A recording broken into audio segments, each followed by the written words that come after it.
It's one of those things that's really difficult to understand, much less talk about. We are created as emotional and spiritual creatures, created to do one thing in life, is live fully. But we can't do it unless we live fully in relationship. We don't live in a relational world anymore.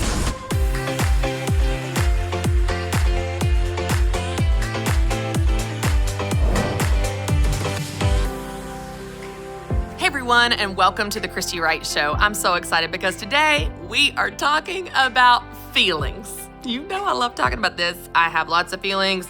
I have so many feelings. My feelings have feelings. Like, this is going to be a really fun episode. And then I get to sit down with the brilliant and amazing author Chip Dodd. He has an incredible book called Voice of the Heart, among other books. And we're going to talk about the appropriate role that feelings have in our lives. But first, let's go ahead and kick this off and talk about our feelings. Well, I'm going to tell you a story, an example of this. So about, I guess it was 10 years ago, my now husband, and I were dating at the time. So we weren't married. And in fact, it was probably like pretty early into our relationship where we were coming up on the holidays and it was going to be our first Christmas together. Y'all, I was so excited. I had not had a boyfriend at the holidays in like years. And Christmas is my favorite holiday. It's so romantic and hot chocolate, and you look at Christmas lights and you give each other presents. Like, I had just been anticipating this for the last couple of months. I could not wait to spend Christmas with my new boyfriend, Matt. Well, as Christmas got closer and my dreams just got bigger and my expectations got higher, at some point we had the conversation where I realized he didn't have the same dreams. Yeah, he planned to spend Christmas with his family. Rude. Okay, y'all, it was amazing how that kickstarted this whole conversation that I never saw coming. My feelings were so hurt. I was so disappointed. I hadn't had a boyfriend in years. It's my favorite holiday. All I wanted to do was spend this holiday with my boyfriend. We were serious. I thought I was important to him. I thought he loved me. What happened? Well, we started having some conversations. We went back and forth talking about Christmas and scheduling and his family traditions and when they do certain things and certain meals and what my family does and why does he have to go home to Alabama and can't we make it work here? We're just operating at the surface of talking about schedules, talking about how we could possibly make it work and how it won't work if he's going to go home to Alabama at Christmas. And then I realized in that conversation, we were talking about the wrong thing. We were talking about Christmas, the holiday, and that wasn't actually the problem. We were talking about schedules, and that wasn't the problem. We were talking about driving distances and him going home to Alabama where he's from, and that wasn't the problem. We just kept operating at the surface, talking about problems that weren't the real problem. And then I said something in the context of our conversation that finally opened up my realization of what was really going on in me. And I said, I feel like because you don't want to spend Christmas with me, I'm not important to you. Immediately, I had realized what was really going on. Immediately, I put words and language to the feelings I had been feeling. Immediately, I got us to the root problem of what was going on. And what's so beautiful about that conversation and how amazing my now husband is he was able to speak to that right at the core. He said, you're so important to me. He said, in fact, you're so important to me. This is probably my last Christmas I'll spend with my family because you are my priority. I can see us planning Christmases for the rest of our life together. But this Christmas, when we're dating, I'm going to spend it with my family. But please know, it's not because you're not important. It's actually the exact opposite. I want to have a good Christmas at home, just like old times, like when I was a kid, with my family, with my sister, my mom and my dad, and do all of our traditions because it may be the last time we do it like that. Whew. My heart felt so relieved. I felt so seen. I felt so heard. And my feelings, he met me there. He met me at the core of my feelings. But you know, so many people miss this. They just operate at the surface. They have fights at the surface. They have conflict and communication at the surface level. They're negotiating schedules and who did what and why you did it. But what's so interesting is that's often not the problem. The problem is there's a root and deeper layers of what's going on in you, what's going on in the other person, What feelings are you feeling? What's driving your behavior? What's driving the things that you're saying? And if you can get to that deeper layer, if you can get to the root of what's going on, you can solve it there. You can find healing there. You can have amazing communication there. You can find intimacy and connection with the other person there at the deepest level, at the root of what's going on. So I want to give you a really simple question that you can ask yourself to get to the root. Are you ready for it? It's so easy. When you ask yourself this question, you're going to get into one layer below, and then the next layer below. You're peeling away the layers like an onion to get to the core of what's going on in any conflict or any situation. Here's the question. Why? Why? This is actually a really effective coaching technique where coaches will ask the client why. The client responds, and the coach says again, why? And the client responds to that why, and then they say, why? You just keep asking why. It's a little redundant. You sound a little like a broken record, but you know what? It works. You just keep asking why. So let's use an example. You say, I'm overwhelmed. And I say, why? And you say, because I have too many things going on. Well, why? Well, because I involve myself in all these different commitments and I take on a lot of responsibilities. Why?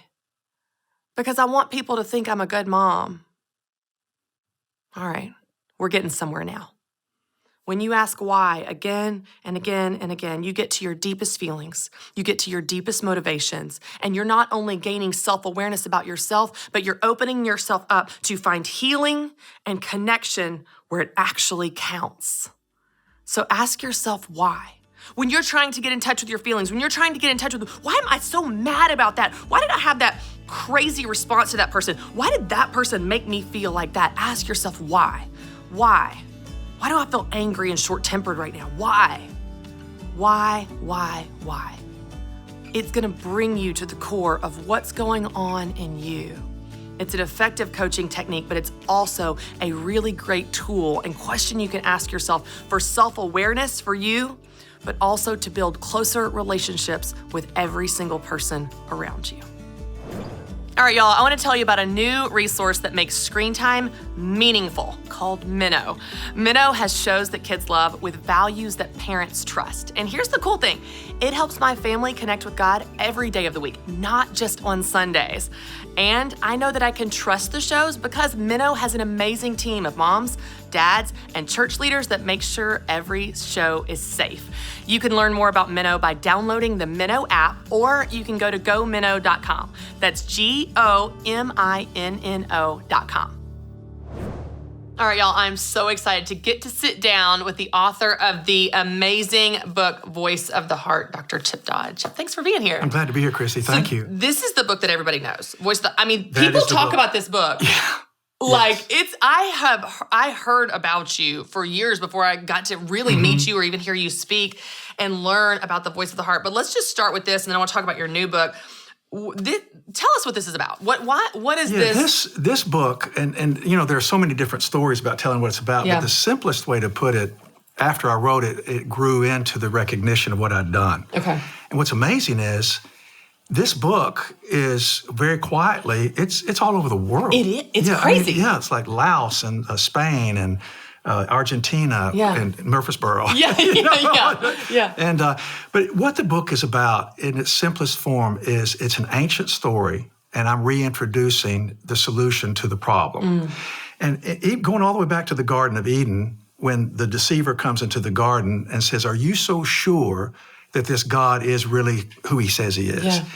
And instead of crying out, instead of using how God had made them to speak up, they hid out. And then when God comes back into the garden to greet them, his question is Aika, which is, where are you? In Hebrew, it's a lament. It's a parental lament. I've lost you. You've separated from me. I can see your face. I can see your body. I know where you're standing, but I don't know your heart. And what was amazing was in that lament, I know God's omniscient, of course, but God's also relational. And in that lament, God is asking the man, he said, where are you? And Adam said, I was afraid, so I hid. And the whole universe cracked when we hid out instead of crying out. And so what's amazing is that over time, this is our problem. This is the ancient problem that continues today. God continues to say, where are you? And we have to decide between hiding out or crying out. Yeah. Now, the voice of the heart this is what I believe describes the 8 core feelings that God has given us to allow us to live in a tragic place.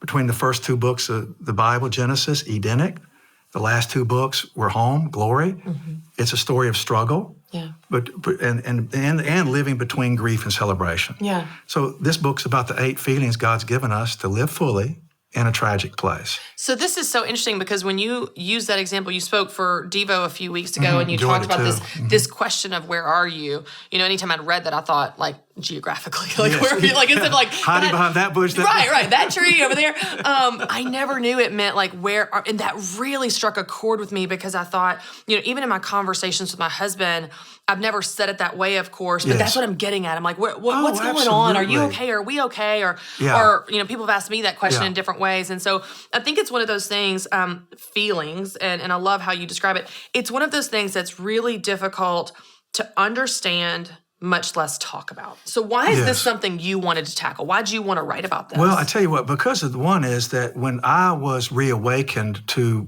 how I'm created, it just struck me, and I became compelled to not be able to stop thinking about it. When did that happen for you? What do you mean by that? Like late 80s. Okay. I had lived basically a tough guy, willpower, intellect, moral injunction, moral performance is the way to success. Okay.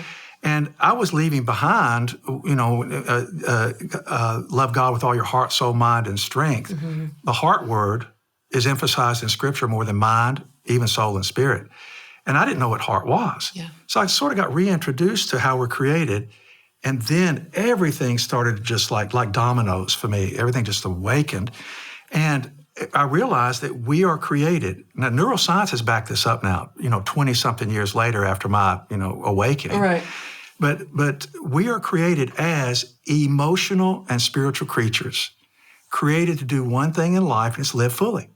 But we can't do it unless we live fully in relationship, head with heart connected, and I can talk about that a lot. Mm-hmm. And then relationship with others and God. Yeah. And then we create out of that fulfillment.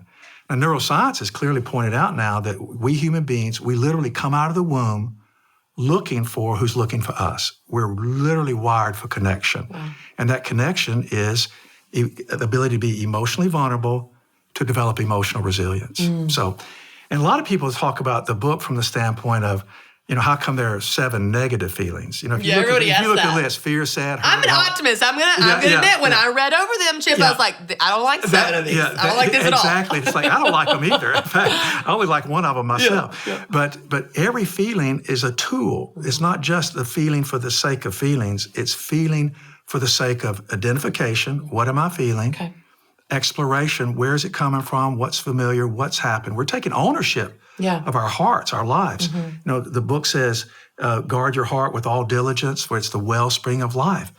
And neuroscience has shown us you're created to use your brain to articulate your heart. Wow. As a man thinketh in his heart, so is the man, right? So neuroscience has actually finally confirmed what we as Christians have known since the oldest story in Genesis. Yeah. That's fascinating. We're created for relationship. Okay, so let me ask you this. What do you think, as you've been doing research, studying this, writing about this, and meeting with people, speaking all over the world, what do you think we get wrong? Like, what do you think we misunderstand about feelings? Or what are we just not getting? Yeah, that's a great question. One is we automatically interpret them as negative. Mm-hmm. And they're primary colors. Okay. And so if you don't know the primary colors, you really can't be a painting artist. You have to know, what is red, blue, and yellow. Right. And mixing, matching. So the feelings don't restrict us. They actually, if we learn them, they expand us. That's number one. Good. And number 2 is we think that feelings are moral. Now, feelings are like the organs of the body. You breathe with your lungs. Are they bad? Are they good? Well, your lungs are good. They're made to function. Function. So feelings are functions. What you do with them can be the evil, the sin, the mistakes. And our sickness, even depression and anxiety and addiction, all of those problems predominantly come from what we do to hide our feelings. They're suppressing our feelings using willpower instead of willing ourselves to speak what's true within us. Wow. We're made for connection. And so when we suppress how we're created, we wind up losing, how we're made, what we're made to do, and the full life. Okay, so this is interesting. I'm just thinking, even as you're talking, when you say like expressing what is true, one of the things that I'll struggle with, and this is me just, being vulnerable here of this whole idea of feelings, is I don't know how to trust my feelings. It's like, which feelings are valid and right, and which one are me just going off the crazy train? Because Chip, I can just like, I mean, my feelings, I got so many feelings, my feelings have feelings. Like, I don't know what's right and what's crazy, and we live in a great era. We have an extraordinary opportunity where we live in these days, and yet we're having a great negative experience with it. But identify what you're feeling, and there are only 8 feelings. So, and they're good. They're tools we've been given to be able to live fully in a tragic place. Life to the full is being able to live between 1 and 10. Grief, all the way to celebration and everything in between. When you lose contact with your feelings, your life's between 5 and 5. And what's amazing too, as an offshoot, people who are attracted to the Ramsey solution, they're coming to this with fear. My life's not going like I want it to. Often hurt because their plans have been diminished, their hopes are wounded. They're sick and tired, and they're willing to eat beans and rice. And I think it was one of Dave's things. So, but that's an anger. I'm willing to do whatever it takes is an emotional experience. And so they come here willing to do whatever it takes. They're identifying their feelings, whether they know it or not. They're exploring, what do I need to do to resolve this, where this feeling's taking me to, and then who do I tell? So identify, explore, and express. It's very, very important. But the difference, what you asked, what's the difference between a reaction and a response?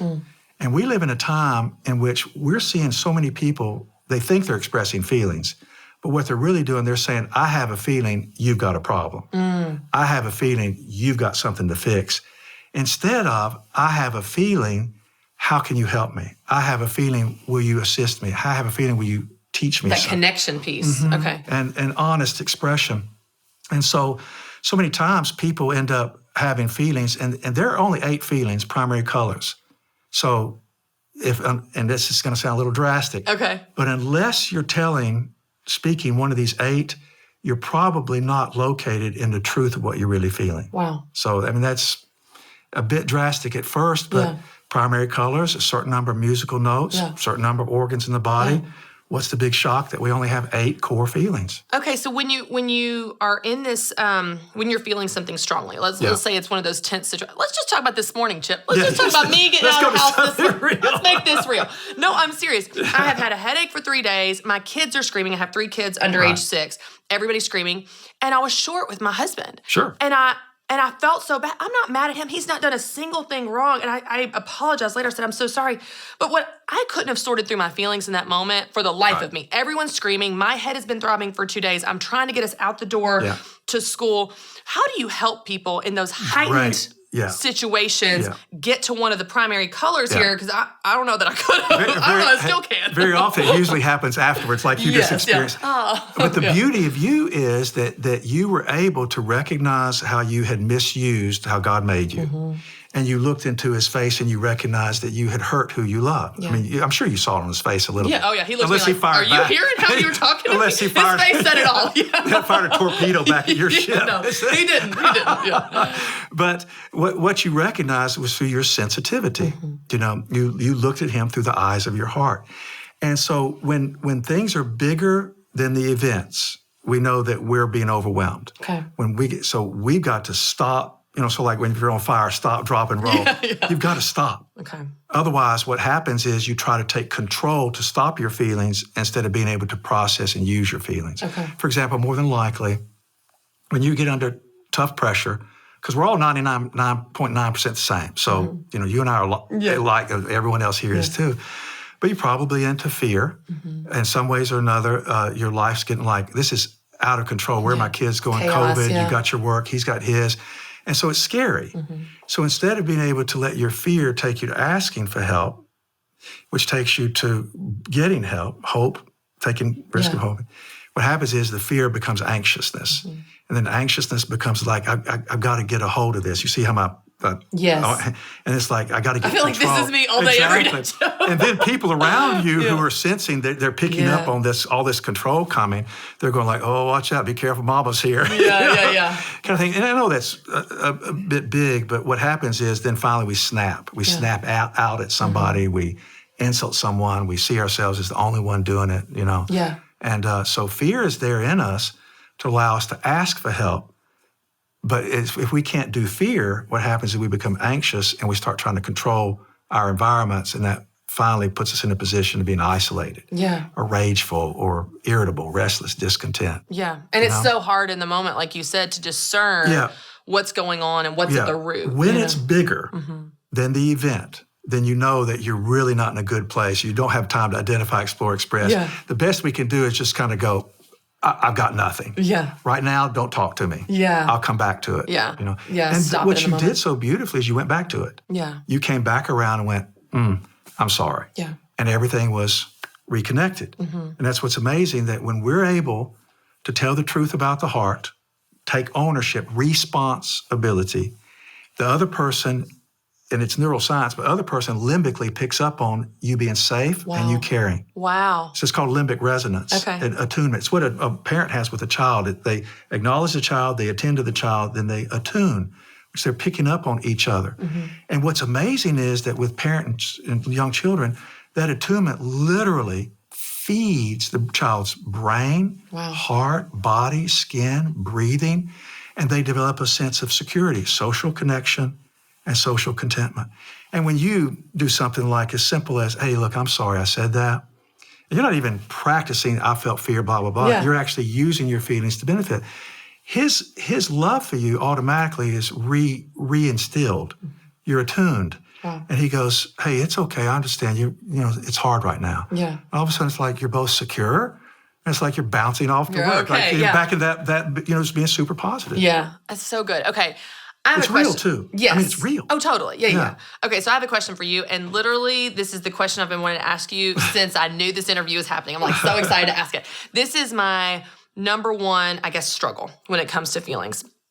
What is the balance between feeling your feelings, honoring your feelings, living from the heart, and not using them as a crutch? Yes. To just be an excuse. Well, I just feel mad, so I'm going to act mad. Well, I just am not feeling whatever. Where people, and I see, it seems like it's one extreme or the other. We don't have feelings at all, and that's not good. We suppress them. Or we're acting out of them so much that they're just driving this car off a cliff. So help me understand this, because I really struggle there. The right to be abusive is what a lot of times people would do with feelings. And people who do that, they're refusing to take ownership of their feelings. And we think of that as feelings. Like a person who is hurt, if they don't take ownership, I feel hurt, I need help, I need healing, okay? That's ownership. If they don't do that, we know that hurt people hurt people. And they hurt people through resentment. If you can't take ownership of the truth of what's happening, then an impaired feeling takes its place. Hurt becomes resentment, anger becomes pride and depression, fear becomes anxiety, and all these impairments end up being an attack on others. So scared people who won't take ownership of their fear scare people. Hurt people who won't take ownership of their hurt people through resentment. And lonely people who won't take ownership of their need for relationship become apathetic. They distance themselves from their own neediness. And they end up being people who leave others lonely because they won't show up. So if you take ownership of the feelings, God has created us through willingness, taking ownership that I have a feeling, and therefore with that feeling comes a need. And with that need comes a need to speak, talk, reach, act, ponder, like with the Devo. And so willingness is the heart being fully participating. Patience means keeping hope. And then by giving your hands, your head, and your heart to something, you're all in. It's called courage. Full-hearted participation is courage, strength. And then by just simply telling the truth, God has promised us to receive the benefits of our feelings. The Psalms are full of what happens when we tell the truth about our hearts, and it always leads to results, sometimes delayed, sometimes immediate. But it's always about developing intimacy, living fully, grief being resolved, celebration being committed. It's about living fully, and it happens when we go to others and God and tell the truth about what's happening inside of us. I love how you talk about too that it's rooted in a need, that we have a need, and that's so vulnerable, which is probably why I and many people struggle with it, because vulnerability is not fun. The world teaches us that that's the problem. The vulnerability is the problem. Yeah, but I think it's so interesting because one of the things you just said is the exact opposite of what I was thinking. I was thinking that like when you live from your feelings, you're just kind of, letting your feelings drive the car, and it's almost a message it's a lack of personal responsibility. Yes. You're saying it's the exact opposite. Owning your feelings is personal responsibility. It's your responsibility. 100%. And I love that you're bringing this up because we know we don't need to return to sort of the World War II stoicism. That would be the worst mistake because there are a lot of negative results from that. But the problem is we think we're having feelings, but we're not. We're having reactions. That's good. Talk to us about the difference there. How do we know what the difference is? We literally live in a world right now that's incapable of tolerating neediness and vulnerability. We don't live in a relational world anymore. We don't live in I'm created to be effectively dependent, and God is the source of my creation. And I need others to be able to live fully in terms of true intimacy. So we live in a culture now that literally says, like I said earlier, if I have a feeling, I'm disrupted. If I have a feeling, it's a problem. So we're very intolerant of feelings. If I have a feeling, we literally look outside of us and we say, you got to fix it. I've got a feeling, you've got a problem. I've got a feeling, I've got pain, you've got to stop it. Or I've got a feeling, no, I don't. Like I'm just going to talk myself out of it. You know what I mean? Absolutely. Like we're trying to get rid of it regardless. Yes, I've got a feeling something's wrong with me. Right. We're either ashamed of having feelings or we're shameless in our rejection of them. We make other people pay. The real, fully alive human being is a response-able creature. They know that they're created to live fully in relationship, and it can't happen alone. We're admitting that we are created as emotional and spiritual creatures created to live fully, and we're made to use our brains to express our hearts and live in relationship and then go do what we're made to do with others involved. And so ultimate responsibility is taking ownership of what's happening inside of us. As a person thinks in their heart, so is he. And God in 2 Samuel 16, talking about David, says that man looks at appearances, invulnerabilities, what the strengths are in performance, but God looks at the heart. Wow. Always asking from the book of Genesis to the point where we're sitting right now, and you answered that question even this morning. God says, where are you? I want to know you. I want to be with you. Yeah. I literally created you to live fully, and you can't do it without me, and you can't do it without people around you. So you literally, you know it. And so you took the risk of being emotionally vulnerable this morning. I hope it's not too personal. No, it's good. But you took the risk of being emotionally vulnerable this morning. You admitted, I am human. I have love. I have needs. I have desire. I have longings. I have hope. And they're with you. Yeah. And so, I'm sorry because I know what it's like to be human. And I just said something kind of rough to another human being who happens to be the love of my life, right? Yeah. So, it's just amazing how you took responsibility instead of where you were. I've got a feeling somebody's going to have a problem. Right. It's too loud. It's number 1, 2, and 3. It's you 3 right there are the problem. Like George Bailey, It's Wonderful Life. Why do we have to have all these kids? Oh, no. Where'd they come from? But by the way, that's a great example. Almost all of us are familiar with the movie It's a Wonderful Life. And watch the movie again and notice that when George picks up the newel on top of the staircase post, he picks it up and when he is about to destroy his life, he picks it up and wants to throw it. He's overwhelmed. When he wakes back up to how he's created, who he's made to be, who's he's made to be, sees his life, he winds up on the bridge and he says, I want to live again. I want to live again. He literally is being who God made him to be. When he gets back home, the same newel comes off the staircase, and this time he kisses it because I'm created to live fully in relationship with myself, others, and God. And I don't care what happens to me. I'm going to jail. That's fine. But love has conquered the fear that would make us do anything we can do to avoid vulnerability. Yeah. We're created for vulnerability, and through vulnerability, we wind up living fully in relationship, and that takes us to emotional resilience. Which we keep heart no matter what happens. That's so good. I love that. I love that movie. It's one of my favorite Christmas movies, but I love that example. I'd never thought of it through that lens, but that's such a beautiful lens of the perspective of how that changes. Jake Smith, Jake Smith. Great guy. So he did a thing with us, the Ramsey personalities here, and he was kind of walking us through the 4 quadrants. And And I was familiar with the 8 feelings, but the way that he unpacked, like, what most of us gravitate towards one or the other quadrants. And it was very clear for me that I gravitated towards the head, or strength, whichever one it was. But I remember thinking, when they were talking about you neglect one or you neglect the other ones. And I felt the most gentle whisper in that room. It's all of us Ramsey personalities, brand leaders, some leaders, whatever, as we're working through this. And I felt the most gentle whisper from the Lord. And he said, you don't just neglect your heart, you fight it. And it was like this visual of literally this visceral, and it comes from childhood wounds of being vulnerable and being hurt. And so it's like, I have learned to just muscle your way through life. And so it's like, that's what's so powerful to hear how you flip it on its head of, it's not a lack of personal responsibility. It's actually the ultimate responsibility. It's not a lack of resilience. It is actually the true resilience. Yes, you're no longer running from how you're created. Yeah. And I can really relate to you. I mean, willpower, like, you're not going to get to me. This is a challenge. I'll overcome it, and I won't even show you that it hurts. Yeah. And the world rewards that. Pays much for it. But then what happens is, it's amazing, is if you're willing to be paid for it, then there's somebody out there that will pay you to destroy yourself and benefit from all the... And you watch celebrities do it all left the time. And right. Yeah. And the work addiction, for example, it's like this guy this woman will give her life to activity in the name of somehow benefiting her family.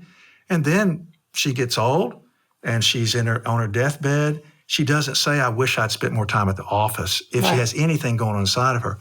When she's buried, the people who would have loved her and the people she was made to love, they go to her graveside, but they don't weep for who they missed. They weep for who they never knew. So their tears are tragic versus the greatest tears of all. They get to weep and miss who they have deep memories of, collective memories of. Or I remember this when she this, and we went there, and I remember she told me this. They remember these experiences of relationship, where we were emotionally awake. This is one of the things I love that you talk about in your book, and I think it's in the chapter on sadness, the feeling on sadness, of you think of sadness as bad, like you said, but sadness, you say it shows you how much you love and value something else. Like, wow, like I never thought of sadness that way. That's great. Sadness is a feeling that allows us to honor loss because life is full of loss. Fear is a feeling that allows us to cry out for help because we see ourselves as in danger. Yeah. Hurt is a feeling that allows us to know we're in pain, we have a wound, and we need help and healing. Loneliness is a feeling that tells us we're made for relationship with ourselves, others, and God. We're created for intimacy. That's the gift. And even sadness has the gift of acceptance, which makes us stronger. Healthy shame brings humility. Healthy shame says we're dependent and we're made to be in relationship with each other. Guilt brings us to forgiveness. So these feelings aren't bad, they're good. Yeah. Anger even allows us to say, I want this so much, I'm willing to hunger and thirst beans and rice. Yes. The people who really succeed with Ramsey Solutions and all the programs you guys have, they're doing it through anger. Yeah. I'm not sure that's how you can channel anger. People are like, I'm passionate. I'm not angry, I'm passionate. Well, and passion is the gift of what anger could bring us to, which is a willingness to be in pain for something that matters more than pain. Yeah. And I know at first it sounds complex, but this is extraordinarily commonsensical. Yeah. With 3 primary colors, you can paint the world 10,000 tones. And like there are 52 shades of green in Ireland, but it still starts out with primary colors. Yeah. The musical notes, we haven't finished the symphonies. So the feelings aren't restricted, but if you don't know them, the truth is you can't really ever become fully responsible. You can't ever become really free to live in relationship. You're always on some level going to be guarded because you don't have the courage of being willing to be yourself as God made you. Yeah. Oh, it's so good. It's just amazing how everything in your writing is so, it is common sense, but it's like, it's so countercultural and no one thinks about it this way. And so it's like, you have to spend some time here. Like you have to spend some time reading and even reflecting in yourself of like, what's going on in me? Like you could read it again and again and still get something new out of it. Chip, I could talk to you about this forever, but you have a new book and I want to make sure by the way, I want to say, if we don't have cutting in here, it's good. But it's our responsibility to answer God's question. He hungers to know us from the inside out. That's so good. And so it's kind of our responsibility. It's not a weakness, it's our strength. Yeah. Oh, it's so good. I know people will want to connect to this. This is Voice of the Heart. You have a new book, though, and I want to hit on this before we have to wrap up. Hope in the Age of Addiction. This is the brand new one. Tell us about what made you want to write about that. To quickly summarize this book, that it's almost like these are bookends. I wrote this book first, and then Stephen James and I wrote Hope in the Age of Addiction. I've worked in the addiction field for 30 years. So it's almost like these bookends, and there are 6 books between that I've done. And addiction, we live in a highly addicted culture, and guess what? Addiction is an attempt to have a full life, as God created us, without having to pay the price of feelings. Wow. So addiction, that's good. Addiction is a feeling disorder. Wow. The things we do to avoid having to feel. That is so good. Oh, that right there, I'm like, I can't wait to read it. It's a really good book, and I'm glad I wrote it, but it really won't make as much sense unless we come back to Start the with voice the of the feeling. heart. It's so good. You know, it's funny. Like I said, I'd heard about your writing and teaching well before I even got to know you. But just this morning, true story, aside from my meltdown at home, after that, I was on a Zoom call. You're just being human. Oh my gosh. I was on a Zoom call with all the parents of kindergartners from my son's school, which is all this introductory information, whatever. And one of the administrators that's doing a presentation, one of the teachers, they were recommending some books, and one was Parenting from the Heart. Oh, yeah. That is from you. And I was like, oh my gosh, I'm interviewing him today. I was just so excited. But your work is it just goes to show there's a ripple effect that is so far beyond anything you could possibly imagine. So just thank you. Thank you for being here. Thank you for your writing. Thank you for your heart. Thank you for what you're doing, your honesty, your vulnerability, and your resilience, because Ramsey Solutions is actually bringing real solutions to the problems of our society, calling people out of isolation into light. So it's great. So thank you. Well, thank you. I know people want to know where they can find you and get your books before we wrap up. chipdodd.com is my website, and then Amazon, everywhere. Where the books are sold. Awesome. Well, thank you again. Thanks for being here. Thank you, Christy. All right, y'all, I would love to share a verse with you, and this is actually the shortest verse in the Bible. Are you ready for it? This is John 11:35. Jesus wept. Let me give you a little backstory here so it makes some kind of sense and has some context around it. So Lazarus has died, and now we see what is happening where Mary is so devastated. It says, when Mary reached the place where Jesus was and saw him, she fell at his feet and said, Lord, if you had been here, my brother would not have died. When Jesus saw her weeping, and the Jews who had come along with her also weeping, he was deeply moved in spirit and troubled. Where have you laid him? He asked. Come and see, Lord, they replied. Verse 35, Jesus wept. I don't know about you, but there's something about that verse that is so moving to consider that Jesus had feelings, that Jesus wasn't just perfect and happy and everything was effortless and easy for him, that he wasn't a robot, he wasn't an emotional iceberg. He had feelings, highs and lows, emotions and pulls. It says here, just before that verse, it says he was deeply moved in spirit and troubled. And then he wept. I want to share that with you, depending on where you are today, as an encouragement that you're not alone. I love how the Bible reminds us that Jesus felt what we feel. He experienced all of the temptations we experience, but without sin, that he was completely human and at the same time completely God.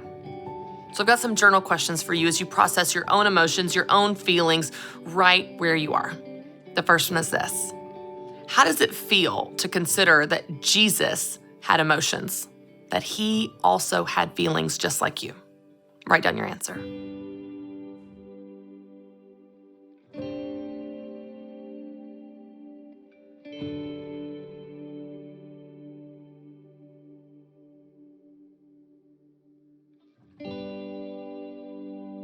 Your second question is this. What emotions are you feeling right now? Don't overthink it. Don't analyze it. Don't criticize it. Don't edit it. Don't filter it. Just write down what you're feeling and be completely honest. No one's going to see this but you. What are you feeling right now? Write down your answer.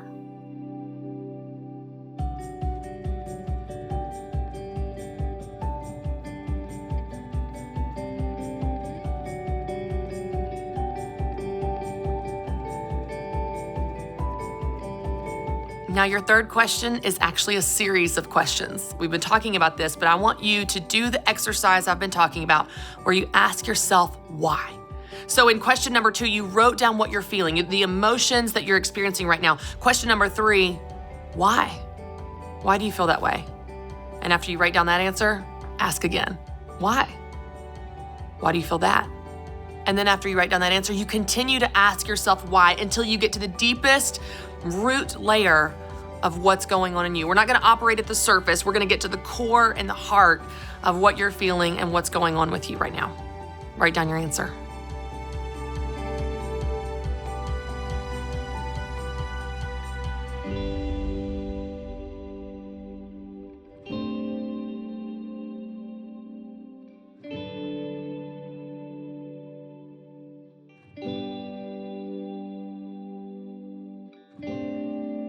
All right, I would love to wrap up and I would love to pray for you and pray that God will meet you right where you are in your truest feelings. Let's pray.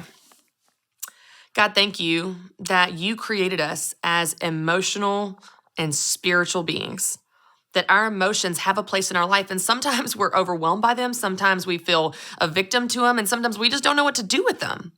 But God, thank you that you can handle every emotion we have, that we can come to you in confidence. We can bring our feelings, our thoughts, our fears, every emotion we have to you, and we can find healing and love and acceptance right where we need it. God, you know what we need better than we do. You know exactly how to meet our needs. You know exactly how to fill the holes in us. You know how to cure the problems we have and solve those in our life. God, I pray for every single person watching and listening right now that you would meet him or her right where they are, that you would help them feel a sense of confidence in their emotions and acceptance in their emotions, and that you would give them exactly what they need right where they are. Thank you that you love us. In Jesus' name, amen. Thank you so much for watching, and you can join us next week for another new episode of The Christy Wright Show. And of course, as always, for more encouragement on building confidence in yourself and the God that created you, you can visit ChristyWright.com.